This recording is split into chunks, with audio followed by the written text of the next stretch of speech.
Alors, dans l'exercice 27, on nous demande d'étudier le sens de variation de la dérivée et en déduire la convexité de la fonction. Alors, on se rappelle, un petit rappel de cours peut-être avant de commencer. Dire qu'une fonction est convexe, intuitivement, c'est dire que sa courbe est orientée et ouverte comme ça vers le haut. Et donc, si je regarde les coefficients directeurs de ces tangentes, les coefficients directeurs de ces tangentes vont avoir tendance comme ça à augmenter. Et donc, ça veut dire que f' est croissante. Maintenant, comment est-ce qu'on fait pour savoir si f' est croissante? Eh bien, on regarde le signe de sa dérivée seconde, c'est-à-dire f seconde de x est positive. Et puis, de la même façon, pour une fonction concave, eh bien, une fonction concave, on pense à une cave, c'est une fonction qui est ouverte vers le bas. Les coefficients directeurs de ces tangentes vont diminuer. Vous voyez, ces tangentes ici vont avoir tendance au contraire ici à se rabaisser. Donc ça veut dire que la dérivée est décroissante, ou encore que sa dérivée seconde est négative. Voilà. Et c'est vraiment l'idée fondamentale ici pour étudier la convexité d'une fonction. On étudie les variations de f', et pour faire ça, eh bien, on étudie le signe de la dérivée seconde. Donc partant de ce principe, eh bien, ces exercices ici sont assez simples. Cet exercice 27 est assez simple. On nous donne d'abord f de x égale moins 4x au carré plus 1 sur R. Donc je calcule sa dérivée. Donc f' de x, c'est moins 8x. Pas de difficulté majeure ici. Alors on pourrait directement conclure que f' de x est décroissante, puisque c'est une fonction affine de coefficients directeurs négatifs. Bon, pour être cohérent avec le reste, avec les autres questions, on va calculer la dérivée seconde, même si ici c'est pas nécessaire. Donc sa dérivée seconde ici c'est moins 8, c'est une constante. Et puis bien maintenant, eh bien, on peut conclure, la dérivée seconde est négative.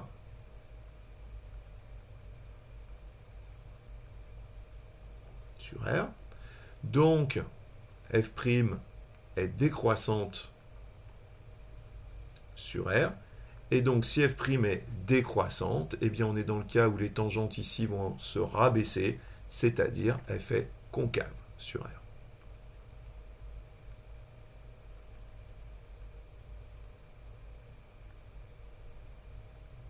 Voilà. On aurait pu aussi présenter ça dans un tableau. Ici, dans la mesure où il n'y a pas de changement de signe sur f seconde, il n'y a pas de changement de variation de f', ça aurait été peut-être un petit peu, ce serait peut-être été un petit peu lourd, mais si on voulait présenter dans un tableau, eh bien voilà mon tableau à quoi il ressemblerait.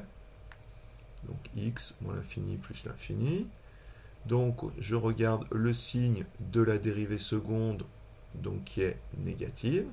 Les variations de f', donc f' est décroissante, et donc ma fonction f, elle est concave. D'accord? Voilà ce que ça ressemblerait, à quoi ça ressemblerait si on présentait ça dans un tableau. D'accord? Donc voilà. Donc en tout cas, ce qu'il faut noter, c'est vraiment cette idée-là, c'est que d'abord, je regarde le signe de f seconde. Le signe de f seconde me permet de déduire les variations de f', et les variations de f' me permettent de déduire la convexité ou la concavité de f sur mes différents intervalles. Voilà. J'espère que c'est clair cet exemple. Retravaillez-le bien parce qu'en soi, il contient vraiment tout ce qu'il faut savoir. Donc, c'est sur des exemples simples qu'on comprend les choses. Regardons le deuxième, donc qui va être dans le même esprit. Je vais peut-être aller un petit peu plus vite. Donc là, on nous donne g de x égale exponentielle x plus 2x. Je calcule sa dérivée, donc ça nous fait exponentielle x plus 2. Je calcule sa dérivée seconde qui vaut donc exponentielle x. G seconde, du coup, exponentielle x est strictement positif sur R.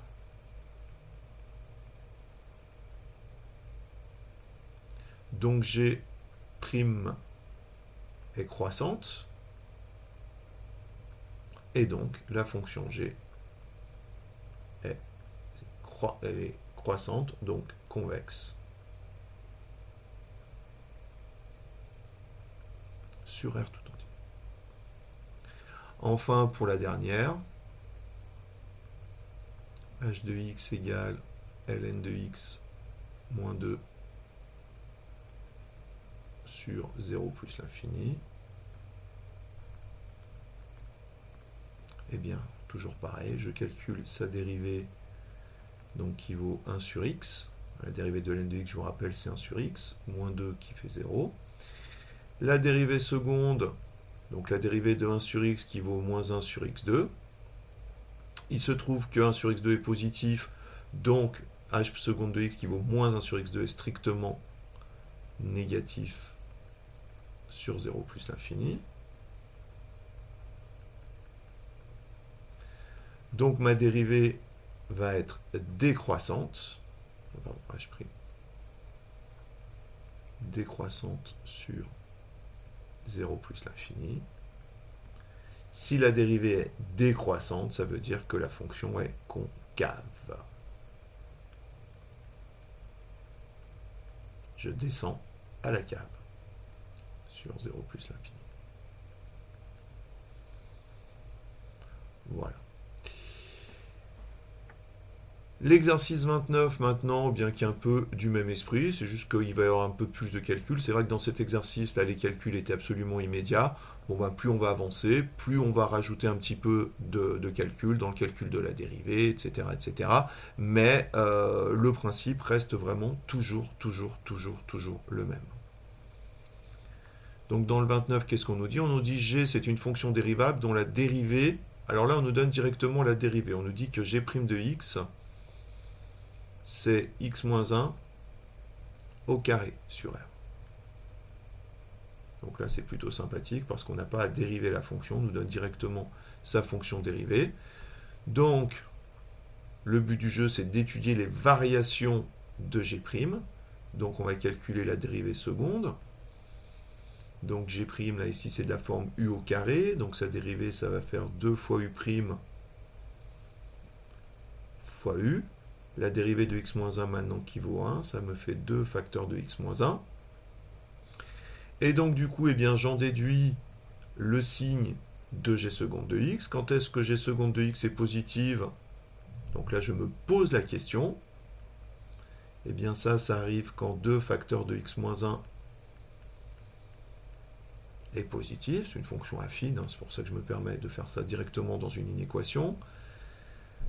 En divisant par 2, ça me donne x moins 1 positive. Au final, ça me fait x supérieur ou égal à 1. Et donc là, maintenant, bah là, pour le coup, je vais mettre ça dans un tableau.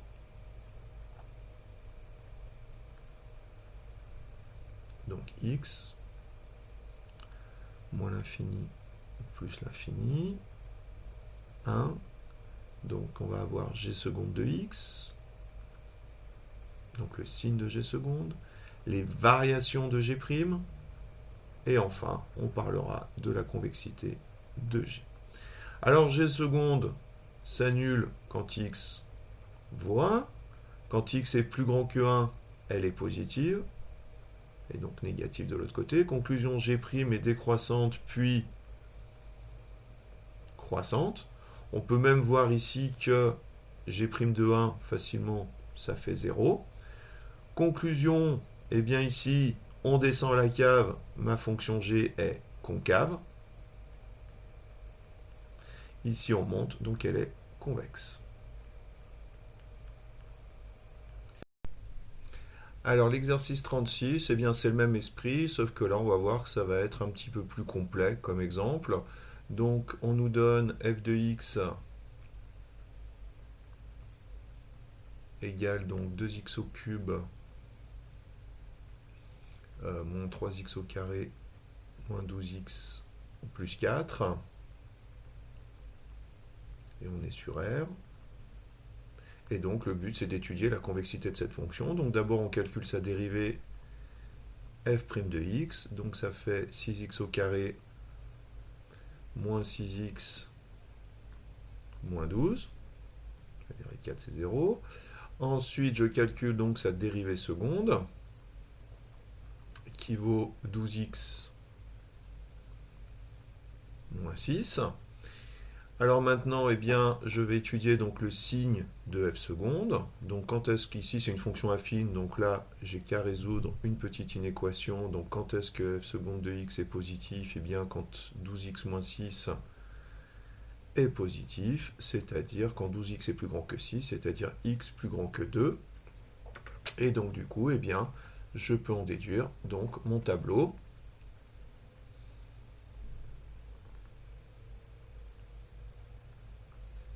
Donc x, on va mettre le signe de f seconde. Du coup, on va en déduire les variations de f'. Et enfin, la convexité de f. Alors, on est sur R, moins l'infini plus l'infini. Pour le signe de f seconde, j'ai une valeur charnière en x égale 2. Quand x égale 2, f seconde vaut 0. Quand x est plus grand que 2, f seconde est positive. Là, négative. Conclusion, ma dérivée est décroissante puis croissante. Je peux calculer aussi f' de 2, si jamais j'ai besoin ici du coefficient directeur de ma tangente en x égale 2. Donc f' de 2, ça fait 6 fois 4, 24, moins 12, ben ça fait 0. Ok. Et donc maintenant, eh bien, j'en déduis la convexité. Donc ici, f' est décroissante, ma fonction est concave. La f' est croissante, ma fonction est convexe. Convexe. Et puis, en x égale 2, ici, eh bien, ce qui se passe, c'est que vous voyez, la dérivée change de sens de variation, ou la dérivée seconde s'annule en changeant de signe. Ici, on va avoir un point d'inflexion.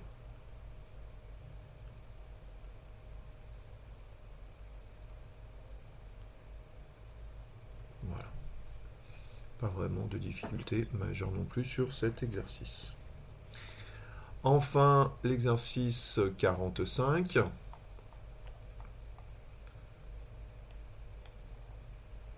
Hop. Donc ici dans le 45, donc celui-là, on nous donne G une fonction dérivable. On nous donne sa dérivée G' de x. Et on nous dit que G' de x, c'est x au carré exponentielle de moins x sur R. Donc là, on nous donne directement la dérivée. Eh bien, on va en déduire une étude complète de G. Donc déjà, le sens de variation de la fonction G. Donc pour ça, eh bien, il faut étudier. Donc là, c'est là où il faut faire un petit peu attention avec ce nouveau chapitre sur la convexité, puisque maintenant, on a vraiment plusieurs niveaux d'information, à savoir le signe de G, les variations de G, le signe de G', les variations de G', le signe de G seconde, et la convexité de G. Donc là, il faut être un petit peu méticuleux. Donc on nous demande le sens de variation de la fonction G. Autrement dit, il me faut le signe de G'. Or, G' de x, ici, est évidemment positif sur R, puisque x au carré est positif, exponentielle de moins x est positif. Conclusion, G est croissante sur R. Voilà, pas besoin de détailler plus ici, c'est absolument évident ici. Déterminer G seconde de x. Eh bien, allons-y. Donc, je dérive G'. Donc, c'est un produit. Attention à bien dériver un produit. Donc, ça me fait x au carré prime u'v, donc exponentielle de moins x, plus x au carré fois exponentielle de moins x prime. La dérivée de x au carré, c'est 2x. Et puis, attention, la dérivée de exponentielle de moins x, je vous rappelle, ça me permet de vous faire ce petit rappel. La dérivée de exponentielle de moins x, c'est moins exponentielle de moins x. Faites attention, ça c'est une erreur qui est vraiment très très très fréquente. Et donc ici, je vais obtenir donc moins exponentielle de moins x, mais ici j'ai un produit. Donc une bonne habitude, c'est que le moins ici qui apparaît, je vais le mettre ici en tête de produit. Autrement dit, moins x au carré exponentielle de moins x. Dans la mesure où il va me falloir le signe de G seconde, eh bien je vais le factoriser. Alors qu'est-ce qu'on a comme facteur commun? Déjà on va avoir exponentielle de moins x. Et puis on va avoir x aussi en facteur commun. Donc je vais pouvoir mettre x exponentielle de moins x en facteur, facteur de 2 moins x. Et voilà mon g seconde de x. Alors maintenant, eh bien, je vais étudier le signe de ce truc-là. Alors déjà j'ai x, ben ici lui, je vais avoir x positif, je l'écris, mais enfin c'est vrai que c'est pas forcément très intéressant. Quand est-ce que x est positif? Eh bien quand x est positif, hein, qui est la couleur du cheval blanc d'Henri IV. Ensuite, exponentielle de moins x, lui je sais qu'il est strictement positif sur R. Ensuite je regarde le signe de 2 moins x, donc je me demande quand est-ce qu'il est positif. Eh bien ça c'est vrai quand x est plus petit que 2, faites attention, plus petit que 2, attention à ne pas vous faire avoir. Et puis bah, une bonne présentation de ce truc-là, eh bien, c'est de faire un tableau de signes. Donc, voilà ce que je vais faire. Tiens, je vais prendre ma règle. Ce sera plus propre.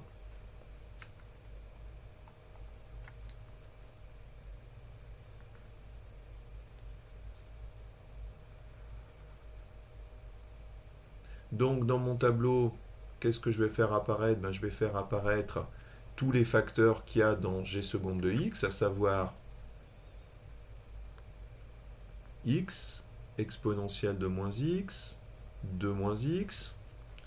De ça, j'en déduirai le signe de g seconde de x, les variations de g', et enfin la convexité de g.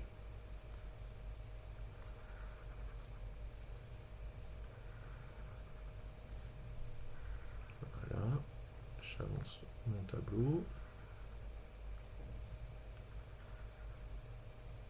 Voilà. Alors, les valeurs charnières, eh bien, qu'est-ce que je vais avoir? Je vais avoir déjà, bon, on est sur moins l'infini plus l'infini, on est sur R. J'ai deux valeurs charnières qui vont être 0 et 2. Donc là, attention, je m'arrête bien ici, surtout pas là, puisque là, on va avoir les variations de G'. Ok, et maintenant, eh bien, je remplis. Donc x, ben, quand x vaut 0, x vaut 0. Quand x est plus grand que 0, x est positif. Quand x est plus petit que 0, x est négatif. Absolument trivial. Exponentiel x, lui, il est toujours strictement positif. 2 moins x s'annule quand x vaut 2. Par contre, attention, hein, il est positif quand x est plus petit que 2. Donc là, j'ai les plus qui sont à gauche. Et donc les moins à droite. Je peux faire mon bilan des signes. Moins 0, plus 0, moins. Conclusion, ma dérivée va être décroissante, puis croissante, puis décroissante. Je peux mettre aussi pour G', donc G' de 0, ça fait 0. Et G' de 2, ça fait 4 exponentielle de moins 2. Bon, c'est pas plus cher de le mettre. Je vais prendre un peu de place. Donc 4 exponentielle de moins 2. Voilà. J'en déduis donc la concavité et la convexité de ma fonction G. G' est décroissante, ma fonction ici est concave. Là, G' est croissante, elle est convexe. Là, G' est décroissante, et là, à nouveau, concave. Et puis, eh bien, il manque un tout petit peu de place pour finir ici. On va avoir deux points d'inflexion.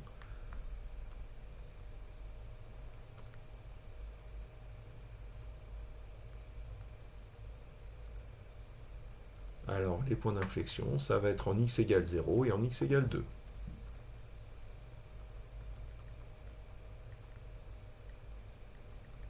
Deux points où la courbe va traverser sa tangente. Voilà.